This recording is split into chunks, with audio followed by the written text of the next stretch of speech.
अस्सलाम वालेकुम दोस्तों, कैसे हो? उम्मीद है कि सब खैरियत से होंगे। अल्लाह आप लोगों को ऐसे ही खुश रखे। चलिए आज के किस्से की तरफ बढ़ते हैं। आज का किस्सा बहुत छोटा, मुख्तसर और शॉर्टकट है, लेकिन सबक बहुत बड़ा है। आपको इसको पूरा जरूर सुनना चाहिए। मैं गारंटी से कहता हूं आपका एक सेकंड भी जाया नहीं होगा।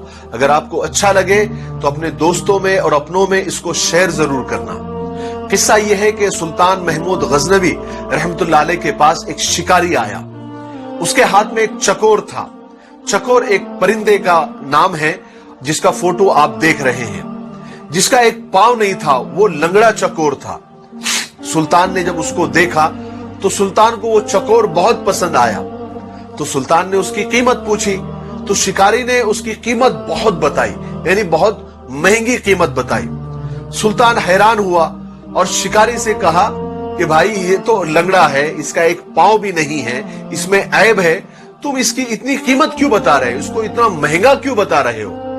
तो शिकारी ने जवाब दिया, सुल्तान ये चकोर में एक खास बात है, वो मैं आपको बताता हूं। देखिए सुल्तान, मैं जब भी शिकार पर जाता हूं तो इस चकोर को साथ में लेकर जाता हूं और इसको जाल से बांध देता हूं, और ये चकोर अजीब अजीब आवाजें निकालता है।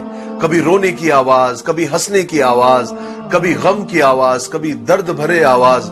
तो इसकी आवाजें सुनकर ये अपने साथी चकोरों को बुलाता है, अपने कौम के चकोरों को बुलाता है, और इसकी अलग अलग आवाजें सुनकर बहुत सारे चकोर इसके पास आ जाते हैं और जाल में फंस जाते हैं। और फिर मैं उन चकोरों को पकड़ लेता हूं, उनको बेचता हूं, और इसकी इसी टैलेंट की वजह से मैंने बहुत सारे पैसे कमाए हैं, बहुत सारे चकोरों को फंसाया है, तो इसमें यह टैलेंट है। जब सुल्तान ने यह बात सुनी तो मुंह मांगी कीमत देकर उस चकोर को खरीद लिया, और जैसे ही खरीदा ऑन द स्पॉट वहीं पर उस चकोर को जुबाह कर दिया, उसके टुकड़े टुकड़े कर दिए। सब लोग हैरान, दरबारी हैरान, शिकारी हैरान। शिकारी ने हैरत से पूछा कि सुल्तान, आपने इतनी महंगी कीमत देकर, मुंह मांगी कीमत देकर इस चकोर को खरीदा और उसको जुबाह कर दिया, उसके टुकड़े टुकड़े कर दिए, क्यों? तो सुल्तान ने उस वक्त बड़े तारीखी जुमले कहे जो हम सबको याद होने चाहिए, जिंदगी भर याद रखने चाहिए। सुल्तान ने कहा, जो दूसरों की दलाली के लिए अपनों से गद्दारी करता है उसका यही अंजाम होना चाहिए, उसको जुबाह कर देना चाहिए, उसको कत्ल कर देना चाहिए। उसका जिंदा रहने का उसको हक नहीं है। उसका जिंदा रहना अपनों के लिए और अपनी कौम के लिए वबाले जान है।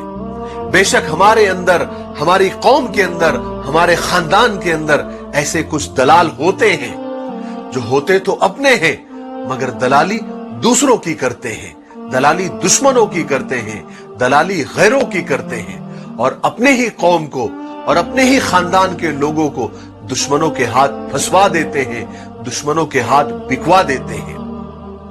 मुझे इसी बात पर इकबाल अशर साहब के कुछ अशार याद आ गए। वो फरमाते हैं कि सिमट के रह गए माजी के दास्तानों तक, हुदूद जात से आगे निकलने वाले लोग। सितम तो ये है कि हमारी सफों में शामिल है, चिराग बुझते ही खीमा बदलने वाले लोग। हमारे दौर का फिरौन डूबता ही नहीं, हमारे दौर का फिरौन डूबता ही नहीं, कहां गए पानी पर चलने वाले लोग। अल्लाह हमारी कौम के दलालों से और हमारे खानदान के दलालों से हम सब की हिफाजत फरमाए। मुझे दुआओं में याद रखें। अस्सलाम वालेकुम।